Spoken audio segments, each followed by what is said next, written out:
Let's be clear about what the president is responding to, because many in this room want to talk about the president's response, but not what brought the president to respond. Remember when President Trump straight up told us he was going to hell? I think I'm not maybe heaven bound. But he thinks that after this week, God is back on board. The joke barely stretched past, yet the aftermath kept unfolding long after the laughter faded, echoing across every major platform. A single SNL monologue unexpectedly pulled Donald Trump and Karoline Leavitt into a spotlight that felt far more intense than usual. By the time the segment ended, the mood online had noticeably shifted from amusement to scrutiny. Screenshots began circulating rapidly, flooding timelines and comment sections. Old remarks were dug up, replayed, and analyzed in real time by users everywhere. What stood out most was the shift in response. It wasn't calm or dismissive anymore. It came off sharp, reactive, and clearly heated. So what exactly did the host say that triggered such a strong reaction?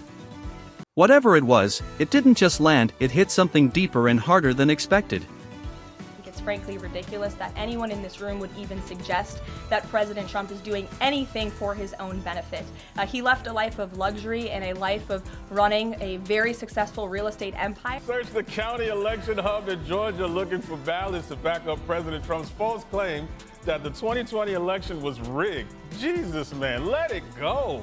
I mean, even Hitler stopped trying to get into art school at some point. If you're enjoying this breakdown, make sure to subscribe because it truly helps the channel grow more than you might think. What often goes unnoticed is how quickly a carefully crafted political image can unravel when someone lines up past statements and presents them without dramatic spin or selective cuts. That's exactly what happened when Donald Trump and Karoline Leavitt became the focus of a structured comedic takedown. It wasn't chaotic or random. It was deliberate, almost surgical in how it was put together. Their own words were stitched into a sequence with precise timing, leaving little room to deflect. The result didn't just aim for laughs, it pushed viewers toward recognition and reflection. Conference celebrating his first year in office, President Trump said that God was very proud of the job he's doing as president.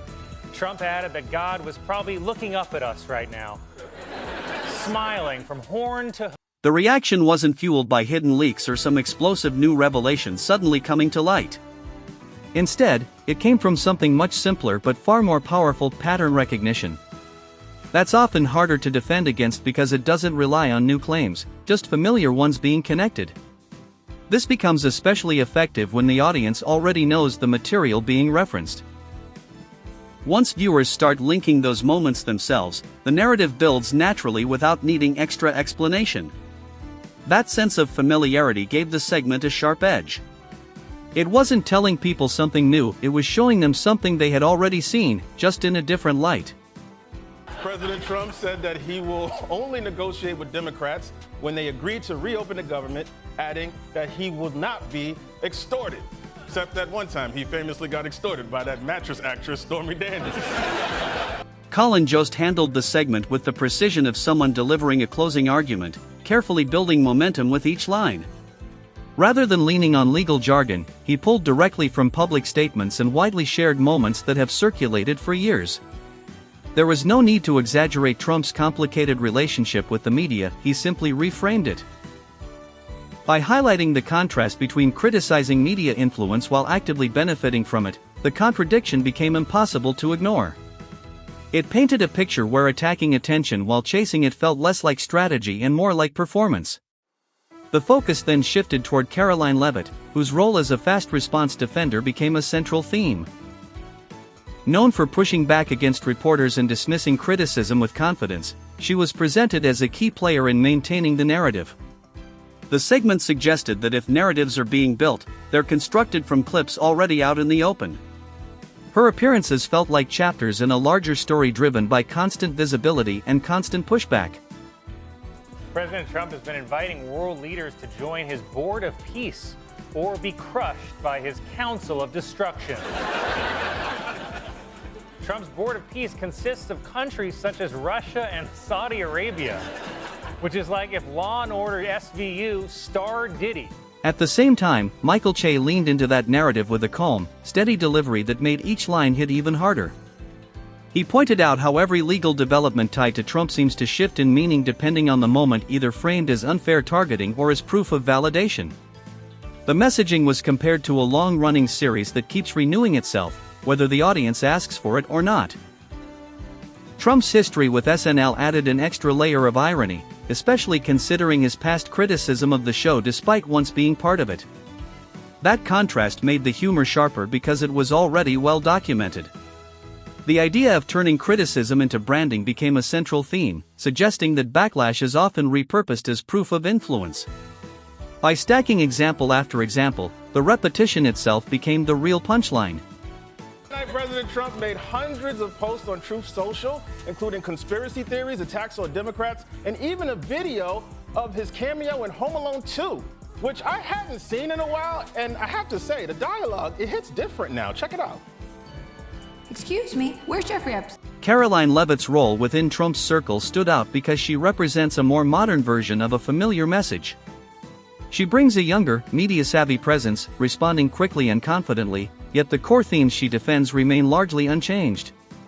Che framed this as a form of rebranding without real transformation, implying that new faces don't necessarily mean new ideas.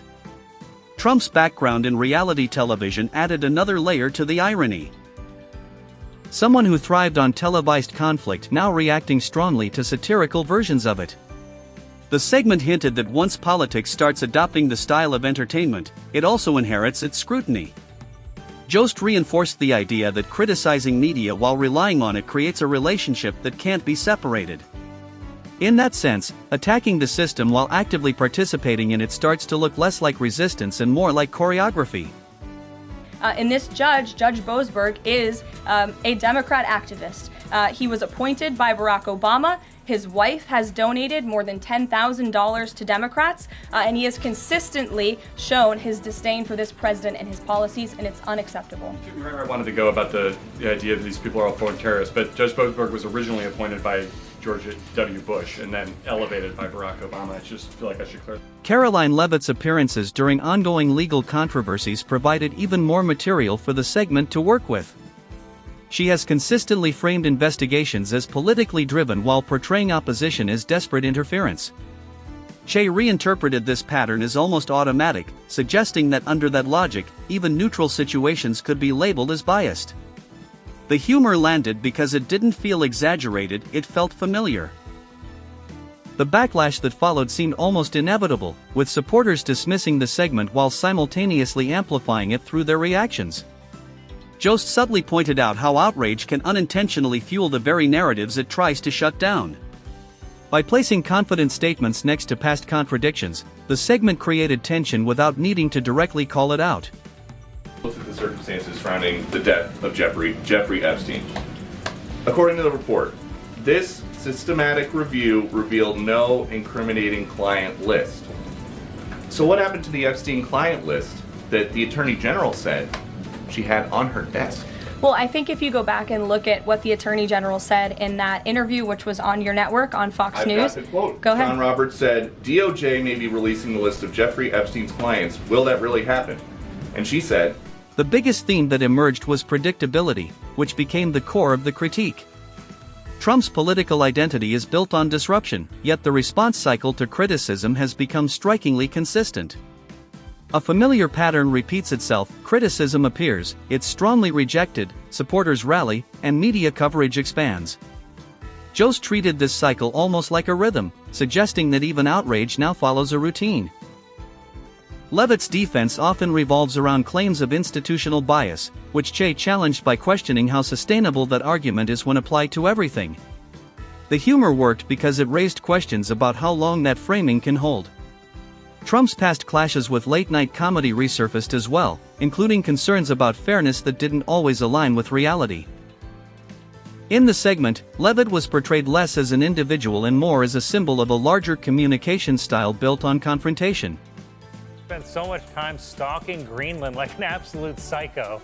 He's basically become a guy on a dating app. He's like, hey, Greenland, you look so good. And Greenland's like, haha, thanks. And Trump's like, seriously, I need you. I'd literally give $700 billion to be with you. At one point, Che suggested that louder reactions can actually strengthen the very image being mocked. In that way, the response becomes part of the joke instead of a defense against it. What made this segment effective was its reliance on documented behavior rather than speculation. Public interviews, statements, and messaging were simply reorganized into a clear, cohesive narrative. Jost's structure turned scattered clips into a storyline that felt intentional and complete. Che wrapped it up by noting that in today's media environment, being parroted often signals relevance more than controversy. As long as Trump continues to dominate attention, satire will naturally follow. Even though nothing immediately changed afterward, the impact lingered because the jokes exposed patterns instead of creating new ones. President Trump also complained about immigrants from countries like Haiti and asked, why can't we have some people from Norway instead? Or how about someone who's Norwegian and Haitian, like Times Square Elsa? In the end, the segment didn't reveal anything hidden, it highlighted a familiar cycle that keeps repeating. When every piece of criticism is met with the same level of outrage, that reaction can start to lose its effectiveness over time. The strongest point made was that predictability itself might be the real weakness. In a competitive political landscape, being easy to anticipate gives satire a clear advantage. With the timing falling within an election cycle, everything felt more amplified as narratives spread faster than ever. The campaign's attempt to frame resilience was challenged by comedy presenting it as repetition. Jost emphasized that reacting aggressively to humor often gives it more attention instead of shutting it down. What could have been a brief moment instead turned into a prolonged conversation. This week, Trump declared himself the acting president of Venezuela.